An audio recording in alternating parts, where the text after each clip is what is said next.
ক্যাম্পে অনেক মাদকের ব্যবসা হয়। এই মাদকের ব্যবসা করা যাবে না। যদি সতর্ক হয়ে যান, আমরা কোনো মাদকাসক্তকে প্রশ্রয় দেব না। কোনো মাদক আমাদের ভবিষ্যৎ প্রজন্ম, আমাদের সন্তানদেরকে ধ্বংসের মুখে নিয়ে যাবে, তাকে আমরা কোনোভাবেই রেহাই দেব না। আমরা সকলেই মাদক মুক্ত সমাজ চাই, মাদক মুক্ত বাংলাদেশ চাই। এবং এই আপনাদের ভিতরে ঢুকে কেউ যদি অন্যায় করে, কোনো বিশৃঙ্খলা তৈরি করে এবং কোনো চাঁদাবাজ, কোনো দখলদারি করার চেষ্টা করে, যদি আমার দলের লোক হয়, তাকেও আমরা রেহাই দিব না। তাকে আইনের আওতায় এনে তার বিচার করা হবে ইনশাআল্লাহ। এবং আপনাদের সকলের কাছে অনুরোধ করব, আমরা এই প্রত্যেকটি ক্যাম্পকে মাদক মুক্ত রাখতে চাই।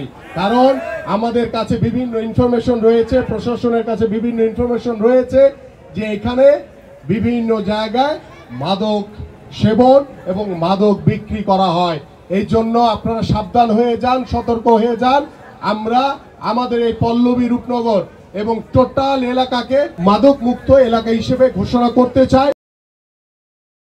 বাংলাদেশ হিসেবে আমরা আমাদের এই এলাকাটিকে একটি সমৃদ্ধশালী, একটি আস্থা, বিশ্বাস, ভালোবাসার এলাকা হিসেবে গড়ে তুলতে চাই। এই প্রত্যাশা ব্যক্ত রেখে আমি আমার বক্তব্য শেষ করছি। সবাইকে ধন্যবাদ।